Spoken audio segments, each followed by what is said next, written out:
Taking the 5 loaves and the 2 fish, he looked up to heaven and blessed and broke the loaves and gave them to the disciples, and the disciples gave them to the crowds. And all ate and were filled. So enormous, so dreadful, so irremediable did the slave trade's wickedness appear that my mind was completely made up for abolition. Let the consequences be what they would, I from this time determined that I would never rest until I had effected its abolition. This is how William Wilberforce described his political life. An enormous, dreadful evil had engulfed the world, and he would not rest until it was eradicated. And he did not rest. Like Jacob, he fought through the night, through the darkness of political defeat, legal, biblical, and economic arguments in favour of slavery, and the odd death threat from slave traders. Like Jacob, he sustained wounds in the fight, bouts of deep depression, on top of an extremely painful illness for which he was prescribed laudanum, which is a polite name for opium, which gave him hallucinations and an addiction.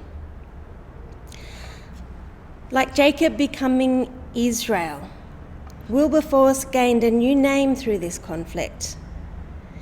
In his youth, he might have been called charming, lazy, entitled, privileged, rich. After his night of struggle, he came to be called a statesman saint, a humanitarian reformer, and the Prime Minister of philanthropy. He didn't work alone. There were a lot of people attacking this evil on a number of fronts. White people and people of colour, men and women, both in Europe and the Americas. But his work on the political front in the UK was essential. And like Israel, his daybreak came, and with it a blessing. He lived just long enough to see slavery abolished throughout the British Empire. One difference, you might be thinking, is that Jacob was wrestling with God, whereas Wilberforce was battling against a social evil. But I wonder if you've ever found, like me, that our battles, all our battles, involve nights of wrestling with God.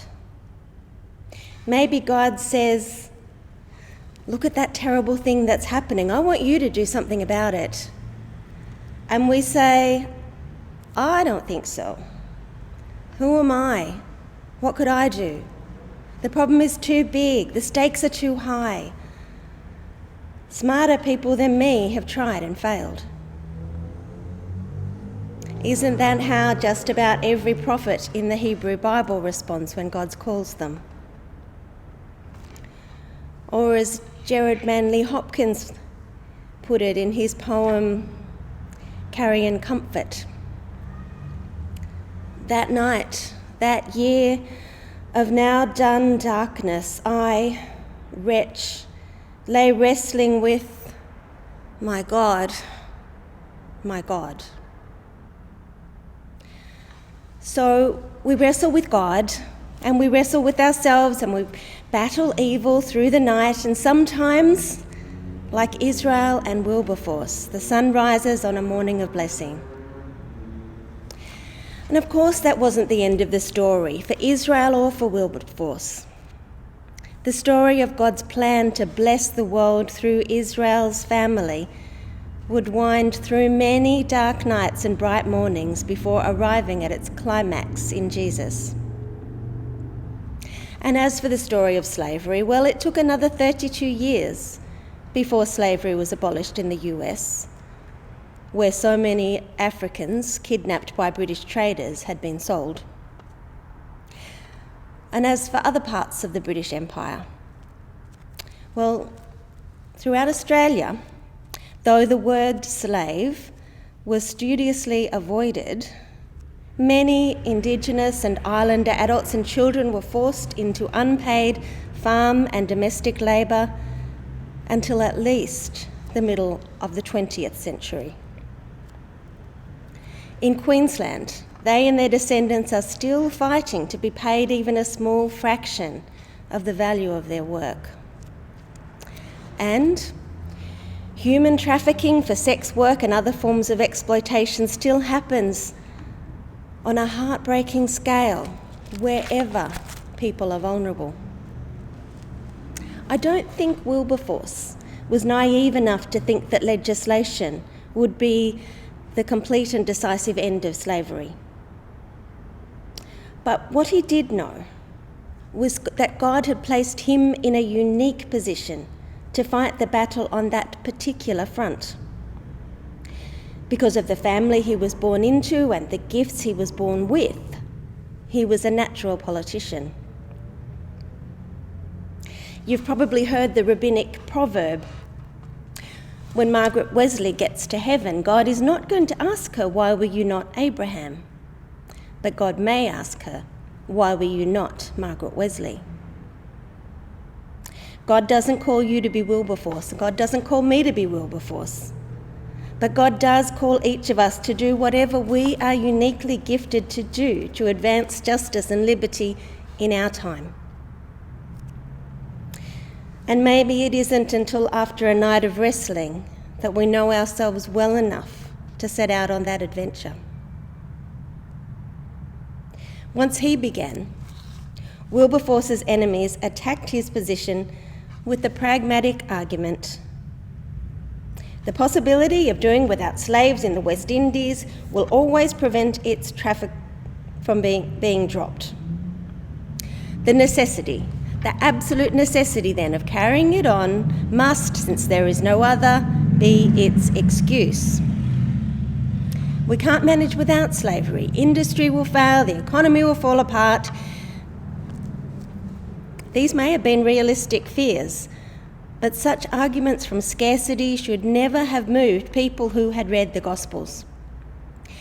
The passage I read earlier is one of very few stories that are found in all four Gospels, which means it's very important. And both Matthew and Mark place it right after the grisly story of Herod's murder of John the Baptist at a banquet. Two meals are placed side by side. At one, there is an exclusive guest list, lavish food and entertainment, and a constant flow of alcohol, followed by exploitation, manipulation, and violence. There couldn't be a sharper contrast between that meal and the one Jesus provided. 5,000 nobodies, plus women and children who didn't even rate inclusion in the list of nobodies. These people would never get an invitation to Herod's banquet, even as catering staff. Desperate people who wouldn't let Jesus get away. People who needed healing. People who needed a leader who was on their side. People who were hungry. People who hadn't brought enough food with them, not because they forgot to pack dinner, but because they lived from day to day. Taking a day out of work to follow Jesus meant a day that they didn't eat.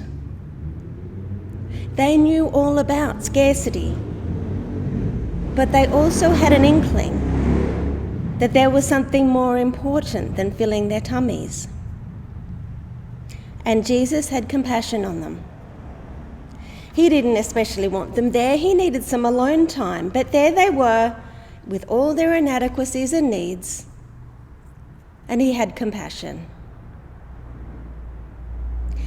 And then they saw what Jesus can do with scarcity. He took what they had, which was far from sufficient, blessed it, and gave it to his disciples to distribute it. And they were filled. A full, satisfied tummy is not something they would have experienced very often. But there they were, All they had brought to Jesus was their emptiness, and they went away filled. Which is all very nice, but what do we do with this story when we look at the deep needs of our own world? The great evil that has been done and continues to be done in the name of scarcity.